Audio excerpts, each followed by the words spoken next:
Uma boa noite a todos, muita luz e muita paz. Prazer estar com vocês em mais um encontro nosso, dos estudos psicológicos espíritas, que a gente trata aí de temas espíritas, temas diversos, à luz da doutrina espírita, não é? Sempre baseado nas obras aí da Joana de Ângeles e do Divaldo Franco. Que Deus nos ilumine, que Jesus nos abençoe e os nossos amigos espirituais estejam sempre conosco. Vamos começar com uma prece, oração nossa, de Chico Xavier. Senhor, ensina-nos a orar sem esquecer o trabalho, a dar sem olhar a quem, a servir sem perguntar até quando, a sofrer sem magoar, seja quem for, a progredir sem perder a simplicidade, a semear o bem sem pensar nos resultados, a desculpar sem condições, a marchar para frente sem contar os obstáculos, a ver sem malícia, a escutar sem corromper os assuntos, a falar sem ferir, a compreender o próximo sem exigir entendimento, a respeitar os semelhantes sem reclamar consideração, a dar o melhor de nós, além da execução do próprio dever, sem cobrar taxas de reconhecimento. Senhor, fortalece em nós a paciência para com as dificuldades dos outros, assim como precisamos da paciência dos outros para com as nossas próprias dificuldades. Ajuda-nos para que a ninguém façamos aquilo que não desejamos para nós. Auxilia-nos, sobretudo, a reconhecer que a nossa felicidade mais alta será invariavelmente aquela de cumprir os desígnios onde e como queiras, hoje, agora e sempre, que assim seja, graças a Deus. Pois então, pessoal, a história é a seguinte, tá dando para escutar bem aí? Legal, tá? Eu peguei aí um monte de anotações e estudos com referência a esse tema aí, a ansiedade, e acabei criando um opúsculo, um pequeno livro, tá? Eu vou passar aqui para vocês uma apresentação, a gente vai falar aí uns 45, 50 minutos sobre o tema da ansiedade, tá? E eu vou enviar para vocês depois, aqueles que quiserem, eu mando o PDF do livro, tá? Aqueles que têm, por exemplo, assinatura no Kindle lá da Amazon, tem lá para baixar, mas não precisa, só me avisem ali no meu particular ali do WhatsApp, quem quiser, porque eu não consigo baixar PDF lá no grupo do Jesus, e aí eu mando para vocês, tá? Com a apresentação.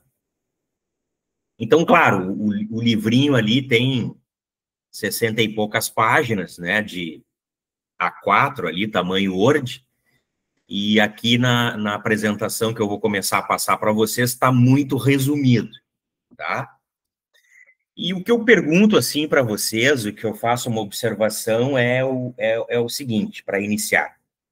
Quem não sofre, quem não sente ansiedade? Eu não conheço. Se vocês conhecem, até pode abrir o microfone e fazer um relato, tá? Todos passamos por ansiedade, todos passaremos por ansiedade, e, infelizmente, essa é a regra, né, nesse mundo tão acelerado, de pensamento acelerado e rotina acelerada que a gente vive, tá? Pena que a maioria aí não tá com a câmera ligada, porque eu perguntaria para vocês, e aí vocês poderiam só levantar o dedinho se sim ou não, se vocês já receberam em consulta algum diagnóstico de ansiedade, e se já sofreram e sofrem de ansiedade. Sim, não é? Legal. Agora, a pergunta que cabe é a seguinte: quando vocês receberam esse diagnóstico de ansiedade e sentem e já sentiram ansiedade, sendo ela forte ou não, vocês procuraram saber ou interessaram-se em procurar saber como é que esse negócio funciona em mim? Por que eu tenho essa naba? Não é? Porque essa é uma questão, parece singela, mas é bem importante. Vou dar um exemplo para vocês, meu, tá? Eu tive um processo emocional bem sério, grave. Eu tinha lá meus 31, 32 anos, morava fora do estado, estava no Nordeste, morando em Salvador, e aí estresse de trabalho, correria, entrega meta. Eu ainda trabalhava na iniciativa privada, era gestor, tinha uns 400 funcionários embaixo de um guarda-chuva de atendimento ao cliente. Então, assim, era estresse geral, tá? E esse negócio foi me afetando a minha saúde psíquica, foi me deprimindo. Eu até então nunca tinha tido nada, tenho uma saúde muito boa até hoje, graças a Deus. E aí eu vi que alguma coisa estava errada, porque eu perdi a vontade de fazer as coisas. E aí eu acabei indo procurei lá, que eu adoro as terapias holísticas, sou terapeuta holístico, também credenciado, fui procurar uma acupuntura lá, e aí conversando com a terapeuta, essa fazendo acupuntura, ela disse, olha, eu acharia legal tu procurar um médico, porque pode ser aí que tu esteja te deprimindo no início de um processo. E aí eu deixei, vamos seguir na acupuntura aqui, vai. Os dias foram passando e eu comecei a sentir medo de algumas coisas. E depois esse medo passou para pânico. E aí quando passou para pânico, e vocês também, se não passaram pelo problema, conhecem o problema, né? É aquele medo que parece que a tua vida está em risco e não está acontecendo nada, mas tu entra em pânico. É o que diz aí mais ou menos a síndrome. E aí eu vi que o negócio era sério, fui procurar o médico, procurei o psiquiatra, lá, não é? E ele, não, tu vai dar uma descansada agora uns 15 dias, eu quase fui demitido, porque imagina, sair daqui para trabalhar lá, dar uma descansada 15 dias, vai começar um tratamento até o remédio fazer efeito, leva uns 15, 20 dias, tu tá deprimido, tá? Aí eu disse, a depressão. Eu disse assim, então, o que é isso? Perguntei para o médico. E ele disse, tu tá deprimido. Isso é depressão, é uma doença psicológica, psiquiátrica. Eu disse assim, tá, mas por que eu peguei isso? Por que isso aí aconteceu? E o cara disse na minha cara um negócio assim, não, isso não importa. Importa que agora eu vou te dar o remédio, tu vai tomar o remédio, fazer a terapia e tu vai melhorar. E, cara, eu tava ruim e eu saí dali pior. Eu fiquei fulo da vida com isso. Como assim? Se eu perguntei, isso não importa. Eu vou te dar o remédio, tu vai... Porque o meu questionamento eu achava justo, como acho até hoje. E aí eu procurei um outro médico. E aí esse outro médico, como nada acontecia por acaso, era um anjo.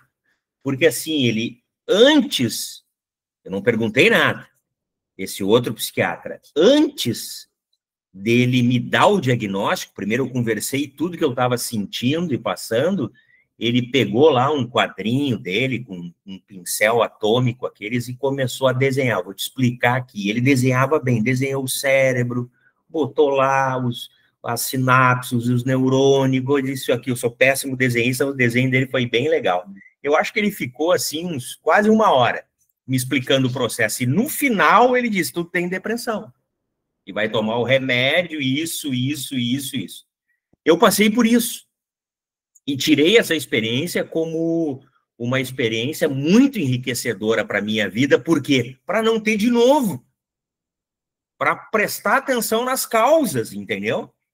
Então, assim, a gente tem que saber, procurar saber quando tem um diagnóstico ou quando passa mal e vai no médico, tu tem tal coisa. Então, para um pouquinho e me explica como é que funciona esse negócio. Como é que eu peguei isso? Como é que isso me acometeu? Até um câncer, qualquer coisa. Eu acho, vocês podem não concordar. Isso aí é o médico que tem que saber e me dar o remédio, o tratamento e vamos embora. Porque isso é o que eu mais canso de ver. As pessoas já são muito ansiosas. Eu tenho bipolaridade. Eu sofro ataque de pânico. Eu digo, tu já procurou saber o que é isso e por que tu tá passando por isso? Não, mas eu tô tomando remédio, tô medicado. Tá bem. Então, ok, tá todo mundo medicado. Mas tu não tem interesse, não desperta em você o interesse de saber por que esse negócio está te acontecendo. Então, isso é fundamental. Isso é o básico. tá? Então, por isso que eu anoto muitas coisas de tudo que eu leio e fiz esse opúsculo ali, escrevi para passar para vocês, tá certo? Então, vocês leiam em casa, depois pode me escrever, tirar dúvida. Então, ele é científico, ele tem método, ele tem bibliografia lá de consulta, ele fala sobre a terapêutica, de todo o processo esse aí da ansiedade, tá bem? E em breve tenho como meta escrever um também, que tenho muitas anotações, desde aquela época da depressão. Porque a depressão, agora, o que tem de interessante no processo? Que tem a neurociência.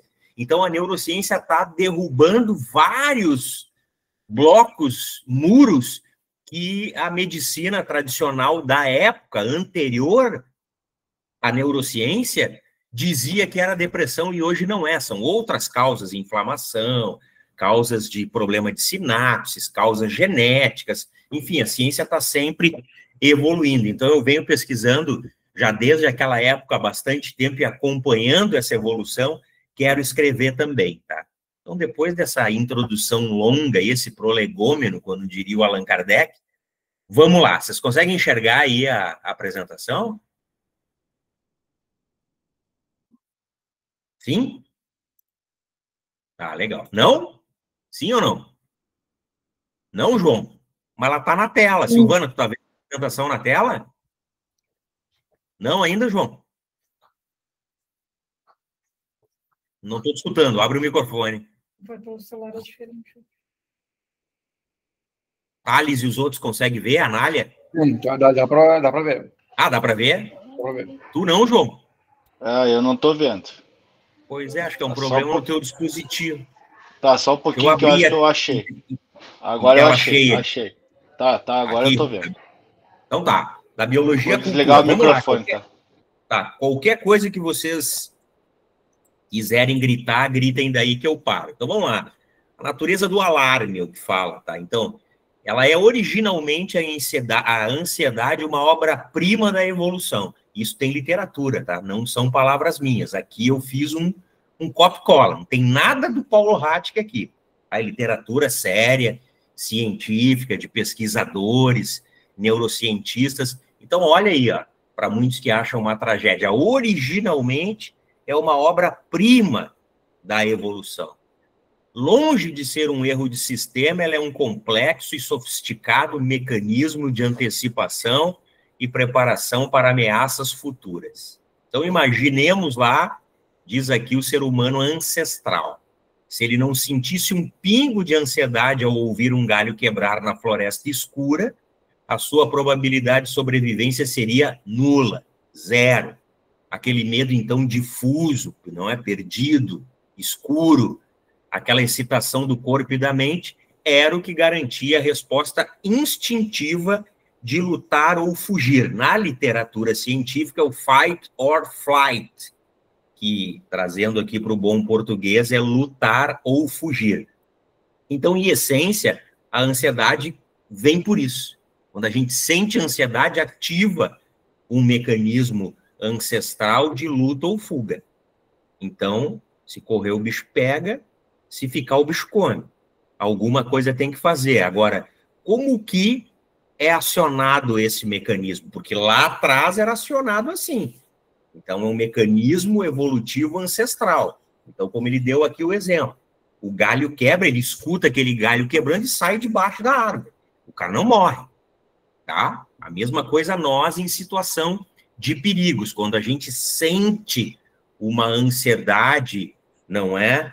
Que vem do nada porque tu estás daqui a pouco num lugar com pouca luz e está sozinho, e aquele ambiente não te agrada.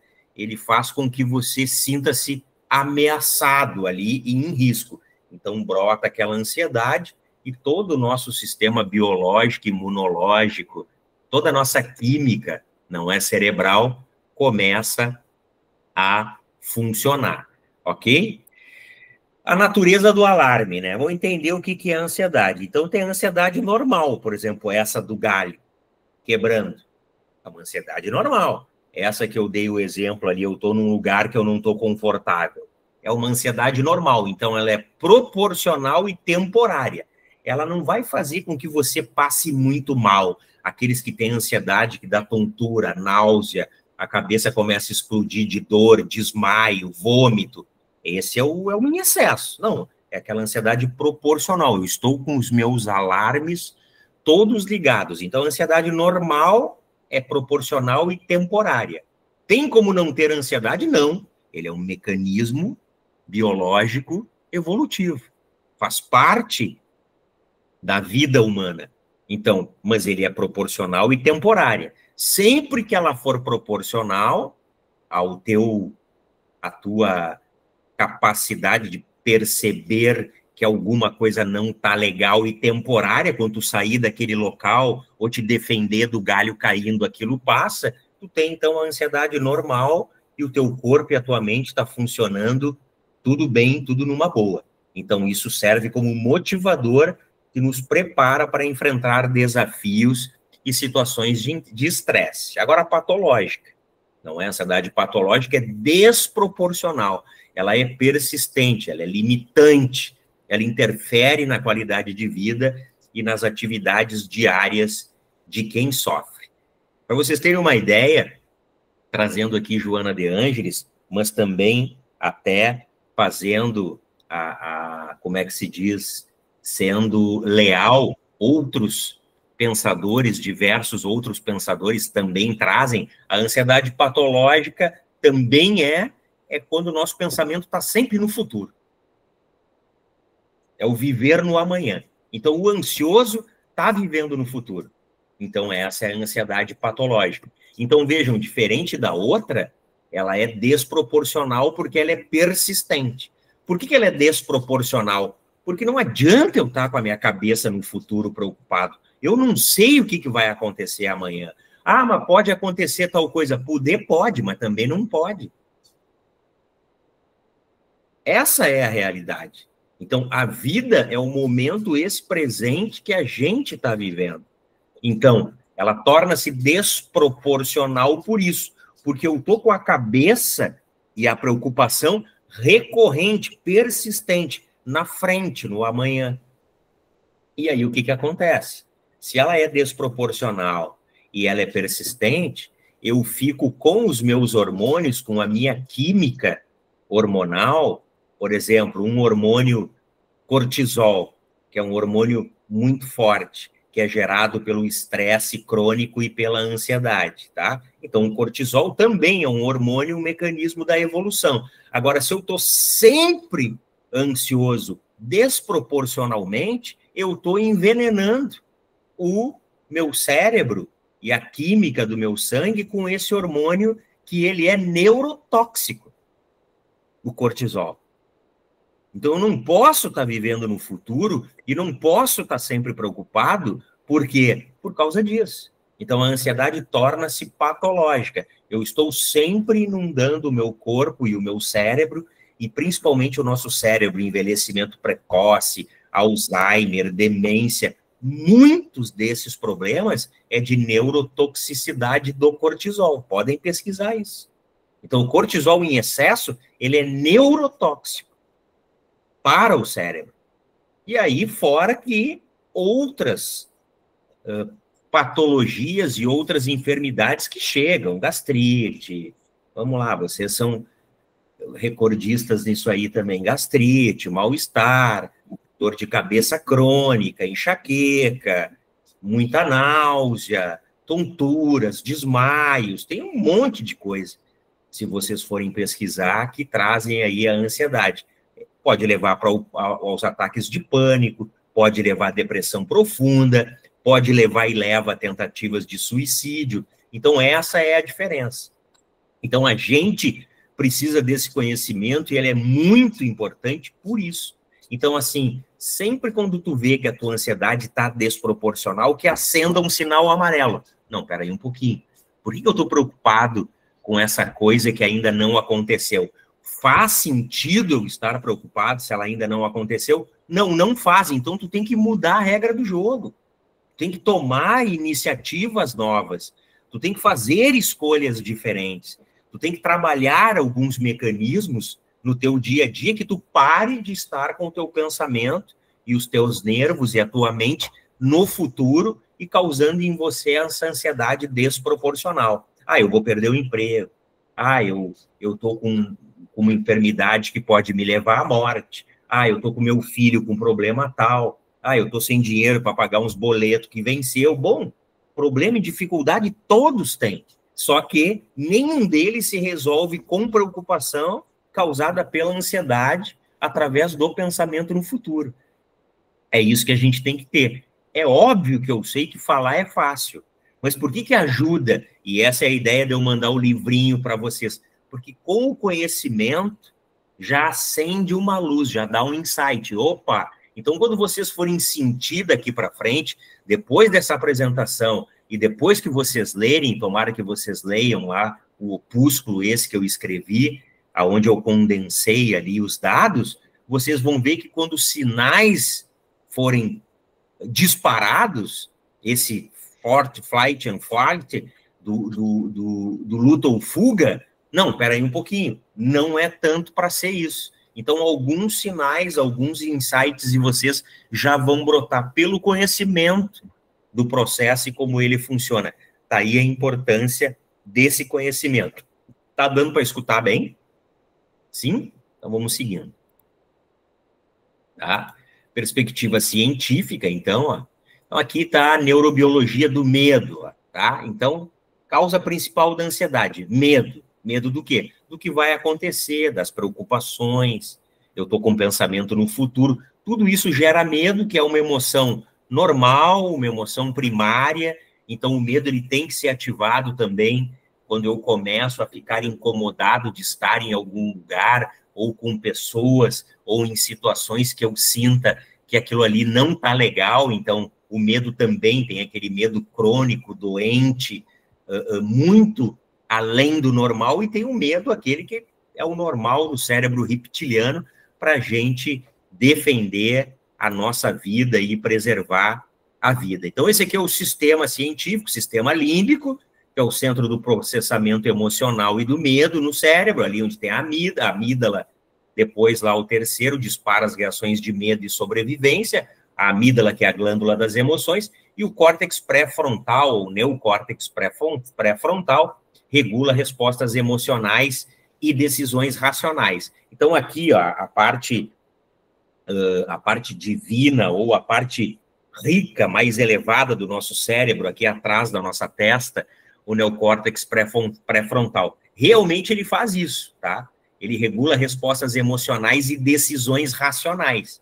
Agora, ele sofre, ou seja, uma grande perda, o neocórtex pré-frontal em nós, seres humanos, quando o nosso cérebro está neurotoxicidado por muito cortisol e quando a gente está preocupado. Então, se eu estou muito preocupado e estou muito ansioso e estou com medo, eu não consigo raciocinar.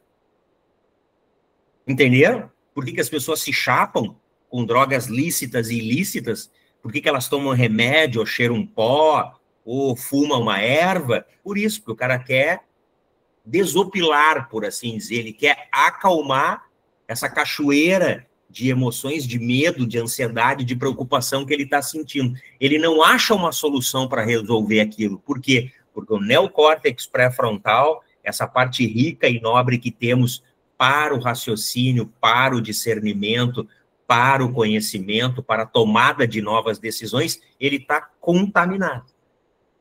Então, isso é uma coisa, agora eu falei para vocês lá no início, que a neurociência está trabalhando. Então, por exemplo, existem tipos de depressão que é problemas da recaptação de serotonina, que é o hormônio do bem-estar. Então, alguns remédios antidepressivos, que já são bem antigos, iniciaram lá no final dos anos 50 do século passado e proliferaram a partir do final dos anos 60, início dos anos 60, no século passado. Então, o que acontece? Os hormônios, esses remédios, então, eles regulam novamente, reorganizam a captação de serotonina, lá das sinapses, que é o hormônio do bem-estar, tá? O hormônio que nos dá o prazer de fazer as coisas, de tomar decisões e nos acalma. Mas agora, o que a ciência descobriu? A neurociência.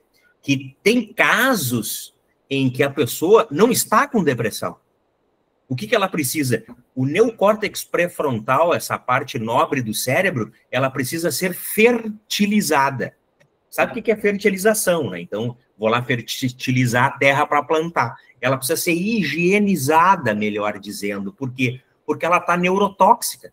Toda preocupação e toda ansiedade que eu tenho criou, ou seja, por excesso de cortisol pela minha preocupação, eu deixo essa parte embotada porque ela está toxicidada.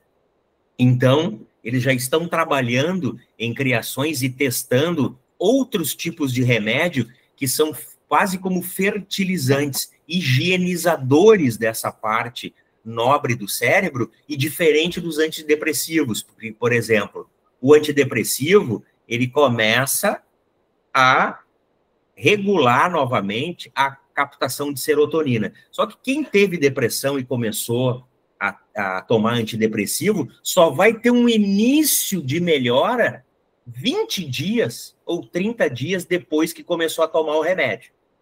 Nas primeiras 3 semanas, no mínimo, é bucha. É um monte de efeito colateral, parecem que os sintomas se multiplicam. Por quê? Porque primeiro é uma molécula estranha que o corpo está tentando expulsar, e num segundo momento ele está fazendo toda a reorganização da serotonina. Quando a captação de serotonina vai se reorganizando nesses dias que vão passando, que a gente está se medicando, ela vai também, posteriormente, passar dessas 2, 3, 4 semanas, limpando, fertilizando o neocórtex.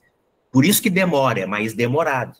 Então, essas novas drogas que eles já estão testando, quando vê que não é depressão profunda que a pessoa tem, quando descobrir que é a toxicidade do neocórtex, toma um remedinho que já limpa ali na hora e a pessoa fica bem. E sem... Esse é o futuro, tá? E tomara que chegue, por exemplo, sem dependência, que é aqueles faixa preta ansiolítico que a gente toma e o efeito é momentâneo, por algumas horas, depois tu começa a pirar de novo e tem que tomar mais. E tem gente aí que come Rivotril com farinha e outras drogas. É isso. Então, todo esse processo. Então, a gente tem que cuidar os tipos de ansiedade e cuidar o que a gente vai fazer quando está muito além daquilo que a gente consegue se autorregular. Seguindo aqui, tá? A partir da metade do século XX, não é, com o desenvolvimento, então, da psicologia cognitiva, a ansiedade ganhou sua definição moderna. Aí depois vocês leem isso aqui, tá? Fala ali do pesquisador o Aaron Beck, que postularam o problema central da ansiedade, enfim.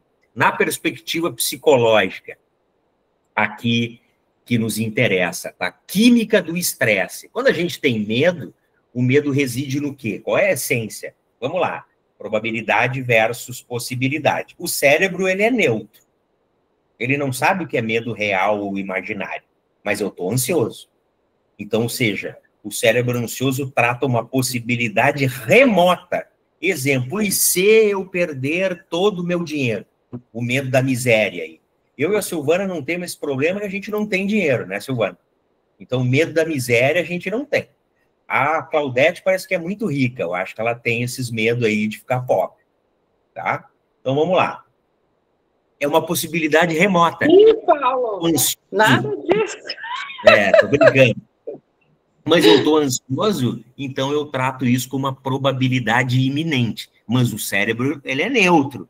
O cérebro biológico, ele é neutro. Ele não sabe se o medo é real ou imaginário. Mas eu estou ansioso, eu estou preocupado. Do quê? Que eu tenho muito dinheiro e acho que eu vou perder tudo. É uma possibilidade remota. E eu trato isso como uma probabilidade iminente. Vai me acontecer amanhã. O que eu posso fazer, então? O sistema de alarme lá é a química cerebral, tá? Entendam isso, é ativado com base em um risco que é estatisticamente insignificante, mas é emocionalmente onipresente. Ele toma conta de todo o nosso corpo, de toda a nossa mente, de toda a nossa energia. São os nossos chamados medos imaginários. Sabe que a Joana de Ângeles, na construção da psicologia espírita, lá nas 16 obras que ela tem, que ela estuda, ela diz que é menos de 5% acontece da forma que a gente está preocupado que as coisas irão acontecer. Menos de 5%.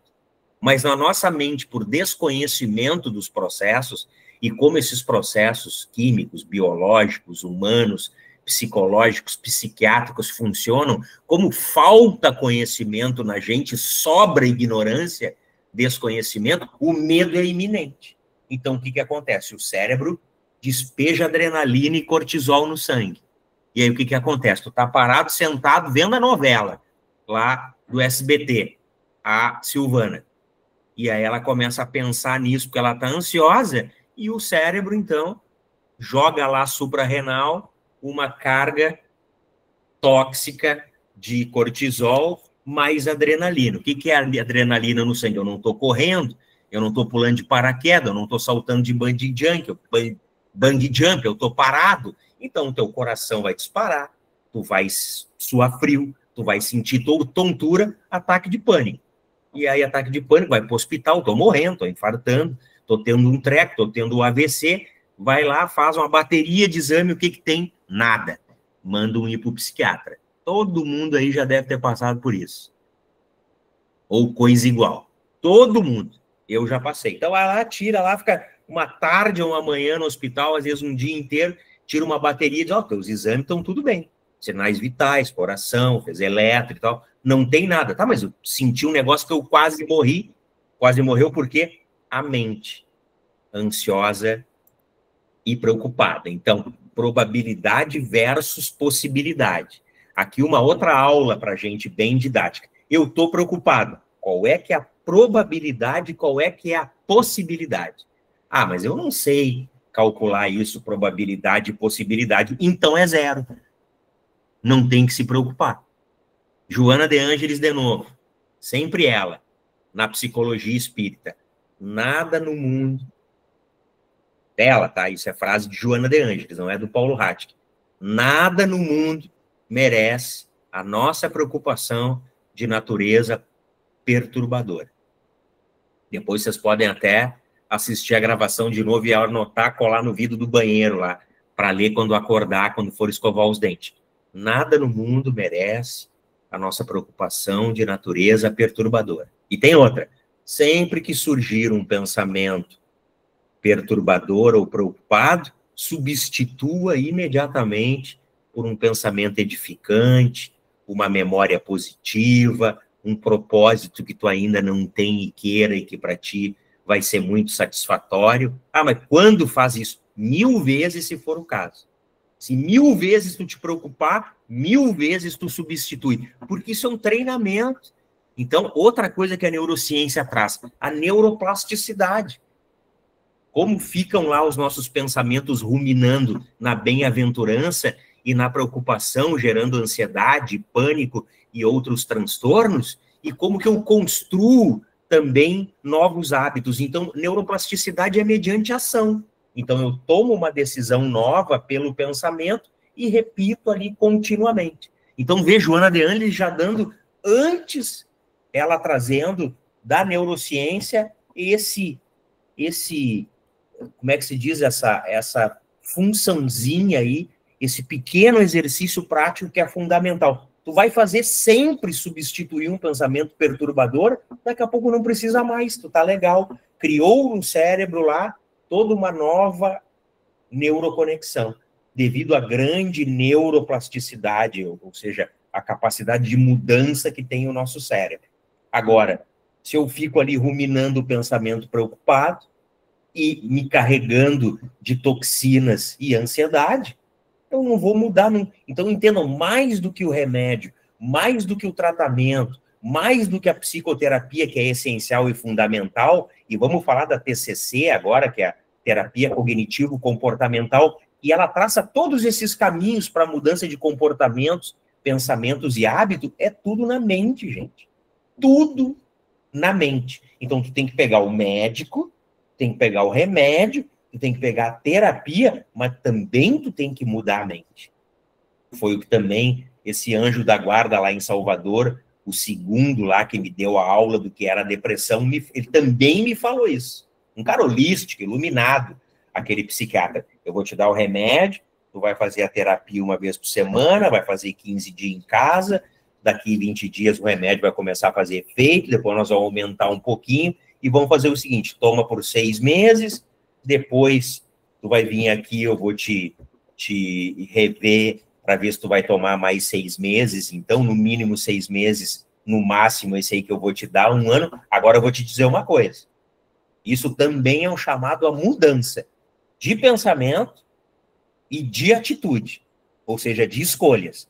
Então, se tu não mudar o pensamento e tu não refazer as tuas escolhas, quando tu parar de tomar o remédio, esse troço todo aí vai voltar. E foi exatamente isso. Aí o que aconteceu?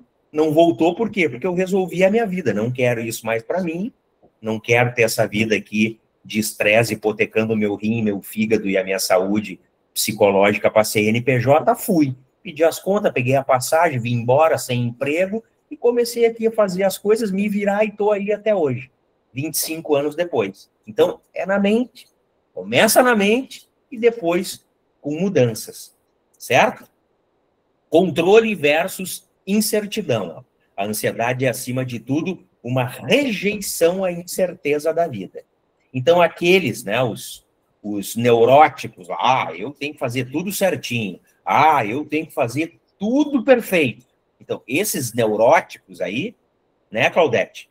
Esses, então, eles não aceitam, e isso eu estou brincando, mas é uma coisa praticamente inconsciente, eles não aceitam a incerteza da vida. Vê ali, ansiedade, controle versus incertidão. A ansiedade é, acima de tudo, uma rejeição à incerteza da vida. Isso, se a gente pegar Buda, lá atrás, 5 séculos antes de Cristo, o que ele disse? O sofrimento por impermanência. O que é o sofrimento por impermanência? Eu sofro porque eu não quero a mudança. Eu não acredito na mudança. E a vida, ela é impermanência, dizia o Buda, 5 séculos antes de Cristo. 2.500 anos atrás. Olha que extraordinário. E até hoje ninguém aprendeu. Então, assim, a vida, pessoal, é incerteza. Qual de vocês tem certeza absoluta que vai dormir hoje e acordar amanhã? Não tem. Entenderam? A gente não tem. A certeza da vida é a incerteza, é a sua impermanência. Então, assim, faz muito sentido o que a Joana e a neurociência falam. Preocupar-se por quê? Ansiedade por quê? Vive ali aquele momento. Estou muito ansioso, para e respira. Começa a olhar ao teu redor. A terapia cognitiva comportamental, que já vamos falar, faz muito isso. Vamos falar da meditação também no final, como eu sempre falo. Então, uma rejeição à incerteza da vida. A mente tenta obsessivamente, olha aí, auto-obsessão. Doutrina espírita. Resolver o futuro ao criar cenários hipotéticos, num esforço infrutífero para restaurar uma sensação de controle total. Então, se tu quer ter controle das coisas, tu é neurótico. Larga isso de mão. Vai fazer psicoterapia. Mas eu tenho que ter o controle, eu tenho que fazer tudo certo e eu tenho que ser perfeito. Isso é neurose e quase psicose. O mal que a pessoa teme não é o objeto da realidade. Ele é imaginário. Ele é a projeção mental de uma realidade que ela criou na mente dela, uma sombra. Isso é tão profundo que a psicanálise de Freud vem disso aí. Exatamente disso aí, O mal que a pessoa teme não é o objeto da realidade, mas a projeção mental dessa realidade. Aquilo que ela criou na cabeça, na mente dela, é uma sombra, um fantasma. Aí vem a psicanálise de Freud. Agora, criou esses castelos no ar e subiu para cima e começou a morar nesse castelo assombrado, ansioso e preocupado. Eu, terapeuta, vou cobrar o aluguel. Tu vai fazer terapia. E aí vai pagar a terapia. Que é sensacional, a gente tem que fazer mesmo. Mas o conhecimento já está aí há muito tempo. Tá bem? Vamos aqui, então, porque a gente está quase no horário, tá?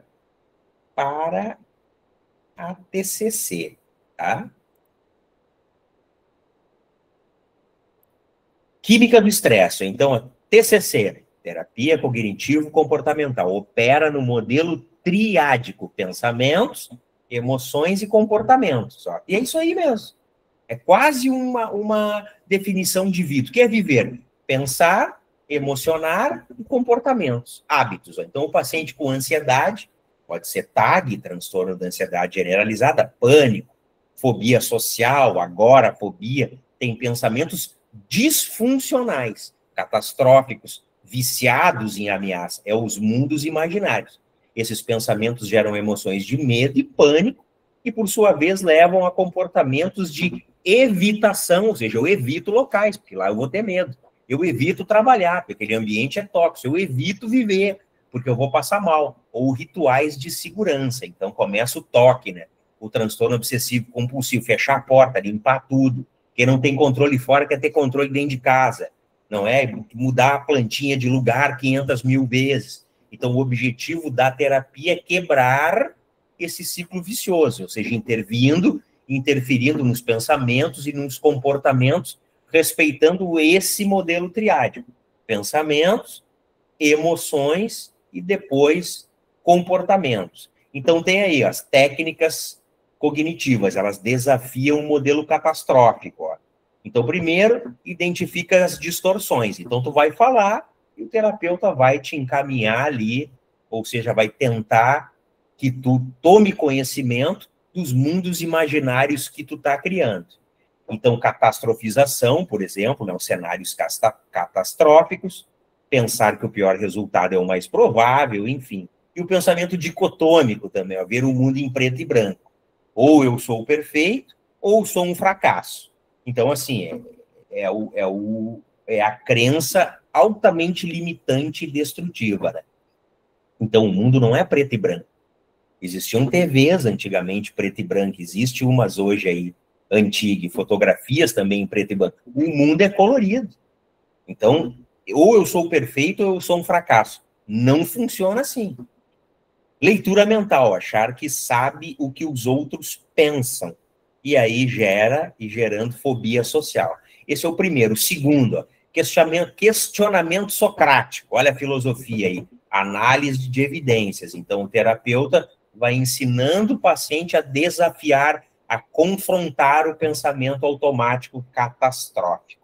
A chave são as perguntas. Já falei aqui em outras aulas sobre o processo lá do Augusto Cury, na obra dele das inteligências emocionais, as 7 inteligências emocionais, os códigos da inteligência, ou código da inteligência que ele fala, tem que fazer uma mesa redonda do eu e nós bombardearmos o nosso intelecto.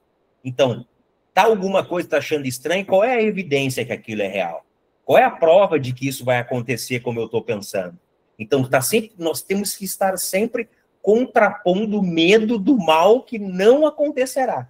Esse é o nome do meu opúsculo, tá? O nome fui eu que botei. O que está dentro é de um monte de pensador. Mas o nome do meu livrinho eu que coloquei. Ansiedade, o medo do mal que não acontecerá.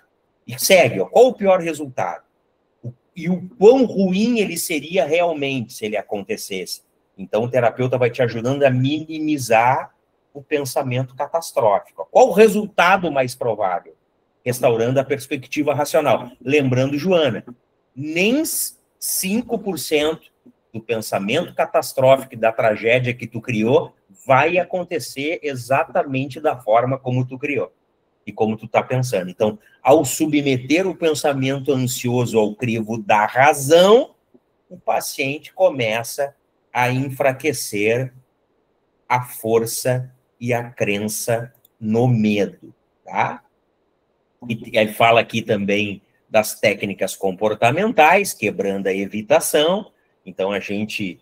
eu não vou lá porque eu sei que eu vou passar mal, eu tenho medo. Não, tem que ir. Se passar mal, azar. Tem que enfrentar o medo. Então, esse é um dos processos, tá? Vai fazendo uma exposição gradual. É um lugar, então, primeiro eu coloco o pé, depois eu coloco os 2 pés, depois coloco o meio corpo, depois o corpo inteiro, para passar essa fobia e essa sensação de que tu vai acabar passando mal e tendo novamente um piripaque, tá? Então, fala aqui da química do estresse. O mais importante aqui para a gente finalizar vejam ali na última observação. Então, sempre submeter o que a gente está sentindo e pensando ao crivo da razão. Então, novamente, a mesa redonda do eu do intelecto. Palavras do Augusto Cury. Por que eu estou ansioso e por que eu estou preocupado? Aí tu começa a bombardear a tua mente, a tua cabeça com perguntas. Pode falar alto, na frente de um espelho, pode falar mentalmente, pode anotar, eu seguido anoto. Estou pensando numa coisa, estou preocupado, eu pego lá. Por que eu estou preocupado com isso? E boto lá o ponto de interrogação, eu escrevo. Eu sou muito de escrever. Será que isso que eu estou pensando, que aquilo ali vai acontecer, que eu estou preocupado? Quais as chances disso acontecer? Bom, tudo que eu fiquei preocupado até hoje na minha vida lá atrás, aconteceu exatamente da forma como eu estava preocupado e achando que ia acontecer? Não, então é 0. Aí eu vou perguntando e já vou colocando as respostas. Posso fazer várias, 2, 3, 4, 5, 6, 10. Então, e você vai vendo que você vai acalmar. E você vai entrando no seu eixo de equilíbrio novamente. Para isso, o cérebro precisa estar oxigenado, as emoções precisam estar em equilíbrio. Então, assim, importantíssimo, a neurociência trabalha e fala muito disso, importantíssimo para a ansiedade, para todos esses tipos de problema, para essa neurotoxicidade pelo cortisol do cérebro, do neocórtex pré-frontal, tirar um tempo diário para meditar. Fechar os olhos, entrar para dentro, deixar o pensamento voar livre por alguns minutos, por algum tempo, diariamente, pode fazer uma vez, pode fazer 2 vezes, sempre sentado, coluna ereta, tá? Se quiser colocar uma musiquinha, desde que não tenha vozes, né? Colocar uma musiquinha clássica, uma instrumental, tem essas musiquinhas no YouTube do cérebro, lá dos hertz, lá das frequências cerebrais, um mantra tibetano, sons da natureza, pode, eu uso bastante, e ficar concentrando, ou seja, deixa o pensamento voar livre, o que vem de pensamento deixa vir, o que vier de preocupação deixa vir, não tem problema nenhum, e o que acontece? Concentrando, sempre que vier qualquer tipo de pensamento, fica sempre colocando a tua atenção na respiração. Respiração livre, não força a respiração. Pode iniciar com uma respiração profunda, 1 ou 2, soltar e depois deixa a respiração natural, automática. E tu colocar a tua atenção sempre no teu movimento respiratório. Eu digo para as pessoas, sabe o que eu faço? Eu me imagino assim, pequenininho, em miniatura, quase que eu fosse assim um homenzinho, bactéria, em miniatura, debaixo do meu nariz aqui, ó. Eu fico me imaginando ali, pequenininho, prestando atenção no ar entrando e saindo, na respiração, entrando e saindo. É uma técnica que eu inventei da minha cabeça. Comigo funciona, é como eu consigo colocar o foco, eu me miniaturizando e viajando ali para baixo aqui do meu nariz. Isso acalma, isso fertiliza o cérebro, isso evita as descargas de adrenalina, de cortisol, traz mais, melhora a saúde, melhora a circulação sanguínea, a pressão arterial. Podem procurar lá, neurociência e meditação, se vocês procurarem quais são as técnicas e principalmente quais são os benefícios. Para o cérebro, eles são imensos, tá? Agora, se tu tá assim atolado em preocupações, em depressão e problemas, então o teu cérebro, o teu córtex está contaminado.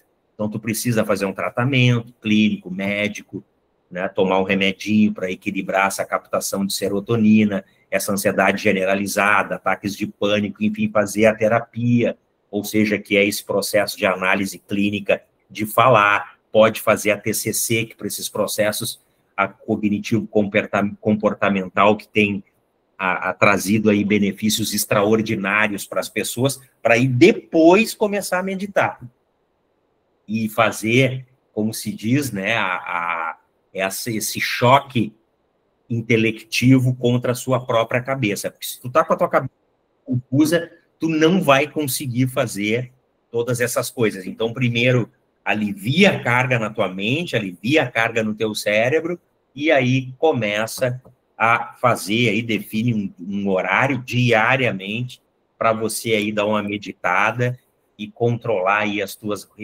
respiração e oxigenar e fertilizar e higienizar o teu cérebro todo, não só a parte nobre. Tá bem, pessoal? Então, 20h58, tá? E se puderem, mesmo que devagarinho, leiam o livrinho, porque eu falei aqui 2% do que tá lá. Ali no opúsculo é muito mais completo. Depois vocês me mandam ali, eu quero o livro. Aí eu passo aqui essa apresentação para vocês, o PDF, e passo o PDF do livro, tá? Ok? Eu deixo aberto aí para vocês comentarem ou tirarem dúvidas. Pode apertar ali embaixo, ali que tem a mãozinha. Ah, já levantou a mãozinha. Vai, Silvana. Assim, ó, eu tenho diagnóstico de TAG, né? Só que, assim, o agravante para mim é que eu não identifico os gatilhos, assim, para evitar de ter. A Anália é testemunha, a Anália já me socorreu, né, Anália? Várias vezes, deu assim, eu correr para a casa dela e dizer, pelo amor de Deus, fica comigo, porque eu não quero morrer sozinha. E crise de choro, mas assim, eu não fico pensando, por exemplo, não me vem nada na cabeça para me desencadear aquela crise. E eu tenho. Mas isso aí tá lá, tá no teu arcabouço, tá no subconsciente. Então, tu tem que sentar, pegar um papel, uma caneta, um lápis e começar. Quando tu estiver bem, não quando sofrer esses ataques, assim, o que mais me preocupa? Começa com essa pergunta, tá? O segredo são as perguntas, pessoal, para essa autocura. O que me preocupa? E anota ali, sem nenhum julgamento. O que me preocupa? Coloca ali. Outra, boa. No meu dia a dia, eu estou mais no presente, no passado ou no futuro? E anota ali. O que tu acha? E pode criar outras, não é? Até pode colocar. Por que eventualmente, mesmo eu não estar pensando e preocupada com nada, me vêm esses ataques e esses distúrbios? Pode ser que tu não tenha a resposta imediata, mas ela vem depois, porque está no subconsciente. Então, isso são preocupações, traumas, complexos, pode ser tudo isso ou algumas dessas coisas em separados que estão lá no teu arcabouço subconsciente. Então, pode ser um trauma lá que criou um castelo mental que ficou enterrado lá no subconsciente, um castelo de sombra, catastrófico, que tu ia morrer de forma muito sofrida, porque passou por esse problema e essa dificuldade, e eventualmente, por um fator externo, que os gatilhos, eles são tão automáticos e tão rápidos que a gente não percebe, do nada, sem estar preocupado ou ansiosa, tu começa a passar mal. Mas tá lá. Tá enterrado lá. Então, pergunta essas coisas. E não faz sentido esses ataques, o que tu tá passando e sentindo. Não faz nenhum sentido. A não ser que tu tenha um problema cognitivo comportamental de má formação congênita do cérebro. Nessa idade. Vou lá fazer um eletroencefalograma para ver se não tem alguma coisa lá me dando problema nas sinapses e nos meus neurônios. Se não é uma coisa biológica, e eu não sei, tu vai ter que ver isso aí de repente, não faz nenhum sentido. Então tem que desenterrar o que está lá. Então tu tem que te auto-questionar, sem medo. A primeira vez que me deu crise, assim, faz anos, tempo que eu pintava o cabelo, eu estava no salão pintando o cabelo. Chamaram a SAMU porque acharam que eu ia morrer na cadeira do salão. Foi a primeira vez que... É uma crise de pânico, a gente acha que vai morrer. E esse é a médica é a síndrome do pânico. Tu tem diagnóstico de crise de ansiedade? Eu disse, não, nunca me disseram nada. Mas o teu sintoma, que mediram pressão, saturação, tudo perfeito. E eu ali parecendo que ia morrer. Mas tá lá. Aí depois fiquei um tempão sem ter. Depois comecei a ter de novo. Tá, e outra coisa, para abrir o subconsciente e descobrir esses traumas e complexos passados, se eles estão lá, também a meditação faz isso. Pois é. Vem por insight, entendeu? É isso, ó. Foi lá na infância aquilo que me falaram e me fizeram, ou foi lá naquele trabalho, ou foi lá naquela relação íntima, foi aquilo e eu guardei, não trabalhei aquilo, foi para a sombra psicológica e agora esse fantasma me atormenta. É isso. Aí fica a biluta depois de velho. O cérebro é neutro, não é? Então dá um gatilho lá, que vai lá embaixo na sombra e aciona aquilo, o cérebro dá um comando para suprarrenal e te atola de adrenalina e cortisol. e aí tu acha que vai morrer, tem que chamar SAMU. É um horror, é horrível. É horror. A palavra é essa, é horror. É o pânico da morte. É? É isso? Ah. Então depende de ti, filha. Exercício, sentar com papel e caneta e perguntar. Pergunta, porque não conseguir responder, não responde. E meditar. Vai, Claudete. Esse caso dela não seria dela fazer uma regressão ou uma constelação para ela descobrir o que ocasiona isso? Mas essa é a pergunta que eu deixo no ar para depois. Não significa que talvez, não digo necessário, que talvez não trouxesse benefício, mas não vejo que precise. Nesse momento, entendeu? Sim. Quanto a minha pessoa, eu tenho tido, faz uns dias para cá, que eu tô tendo muita ansiedade, inclusive eu fiquei 3 noites sem dormir, assim, seguido, até inclusive lá no Centro Espírita, o Luiz fez passe e tudo, mas eu sei qual é, eu já faço a minha pergunta, eu sei por que eu tô ansiosa, mas aí eu não sei o que fazer, porque o meu coração parece que vai disparar, e o sono não vem, e aí começa 3 horas, e 4 horas, e 5 horas, os passarinhos cantando, e eu levanto sem poder dormir. Mas agora, eu não sei, depois do passe e tudo, eu tô melhorando, sabe? Mas é bem isso aí que tu falou, essa aula hoje foi para mim. Muita ansiedade eu ando ultimamente.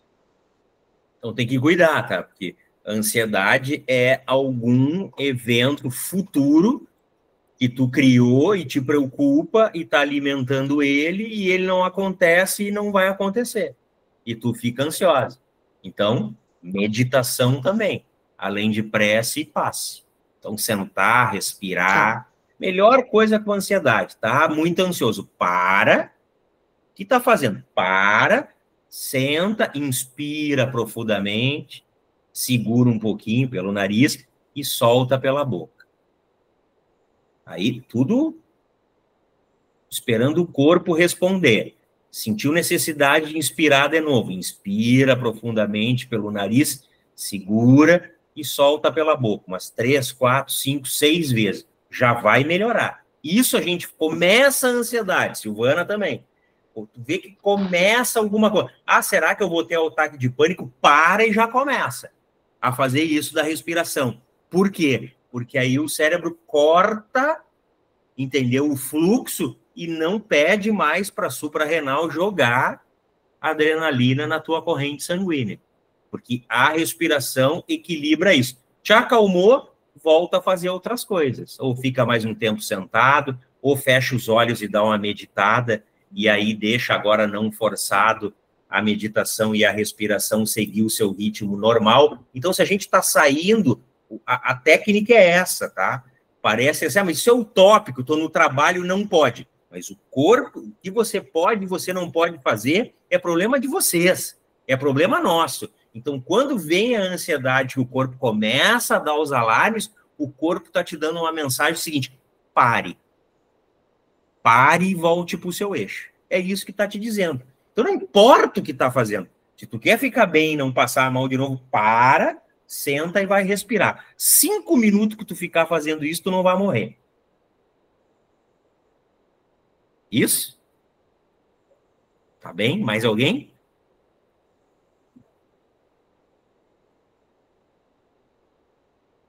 Era isso, pessoal? Fechado para vocês? Então, beleza. Agradeço a todos, então, a presença por mais esse encontro. Eu vou... Tá gravado, depois eu vou baixar e coloco lá no grupo a apresentação, tá certo? E esse vídeo eu coloco lá o link do YouTube lá no grupo, se vocês quiserem assistir de novo. E aqueles que querem a apresentação em PDF e o livrinho, esse, Ansiedade, o medo do mal que não acontecerá, viu, Claudete? Ansiedade, o medo do mal que não acontecerá. Para de ter medo e para de pensar no mal. Pensa no bem. Pensa em Joana lá também, a técnica dela. Chegou um pensamento perturbador, substitua por um pensamento edificante. 1000 vezes. Tu vai ver que tu vai fazer isso aí daqui a pouco com a neuroplasticidade e a neuroconexão, a nova neuroconexão, o teu cérebro faz isso de forma automática, não precisa mais nem tu fazer. Ou seja, quando o cérebro codificou lá o programinha, é que nem dirigir e andar de bicicleta, a gente vai sozinho. Nós nem pensamos mais naquilo. Então, falta conhecimento para acabar com a ignorância sobre o tema e exercício prático, físico, entendeu? E tudo também que é bom para a saúde complementar, cuidar da alimentação, dormir bem. Negócio de dormir também. Esse esquema de dormir, eu tive muitas dificuldades com insônia na minha vida, tá? Muitas dificuldades. Eu me lembro de adolescente, quase nada. Estava no sofá, não podia nem ligar a TV para não atrapalhar quem estava dormindo, e ficava olhando pela janela, vendo o céu, as estrelas, a chuva, viajando na maionese sem dormir. E aí um cara aí que eu gosto muito, eu aplico as técnicas dele de yoga, o Paramahansa Yoga, ele na questão da insônia, ele diz assim, se tu não dormir um dia, não tem problema. Se tu não conseguir dormir no segundo dia, também não tem problema. Se tu não conseguir dormir no terceiro dia ou no quarto, também não tem problema. Mas vai chegar uma hora no quarto ou no quinto dia que tu vai dormir, tá tudo bem. O resumo que ele quer dar nisso, ou seja, quando a gente deita e não consegue dormir, o que acontece? Nós ficamos preocupados porque não estamos conseguindo dormir.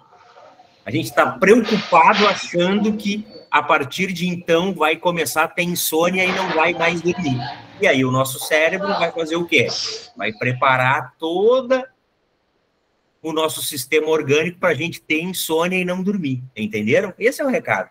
Então, deitou ali e não dormir. Eu tenho uma história dessa. Se eu estou acordado, tá? E não consigo dormir, eu não consigo ficar na cama. Me começa a doer o corpo. Entenderam? Sabe o que eu faço? Eu ou vou ler ou vou escrever. E aí passa algum tempo, eu tô caindo de sono, eu vou lá me deitar e durmo. Agora, tu ficar acordado na cama, vendo, esperando às 5 da manhã os passarinhos cantar, tragédia. Não faça isso. Então, invente alguma coisa. Eu vou me deitar e para dormir. Se eu não dormir, faz a tua prece. Se eu não dormir, não tem nenhum problema. Eu vou fazer tricô. Senta na sala, liga uma luzinha, um abajur, vai fazer tricô. Aí eu vou ler aquele livro chato do Paulo que ele me passou. Senta lá, pega o livrinho chato do Paulo e vai ler. Entenderam? Não fica criando coisa pensando, criando castelos de sombra, deitado na tua cama com a barriga para cima no escuro, criando problemas que aí tu vai ter realmente no futuro mais ansiedade, mais insônia, entenderam?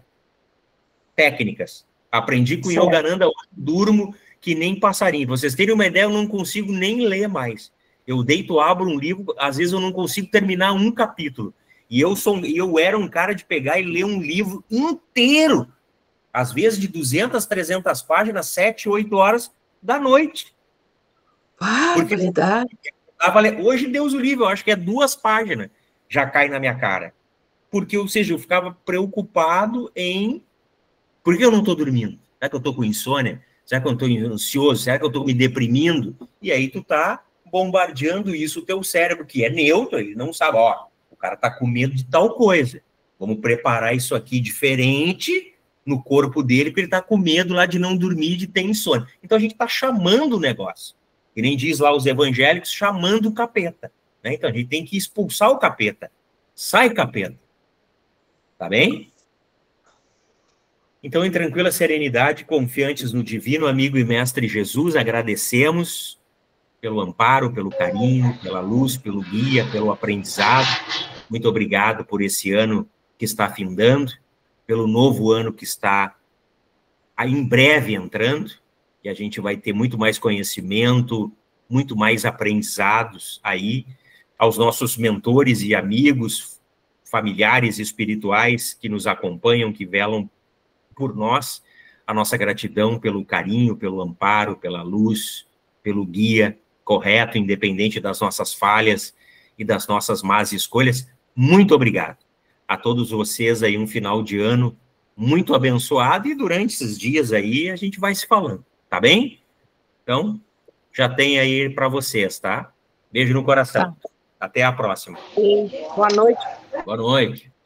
Boa noite. Boa noite. Boa noite.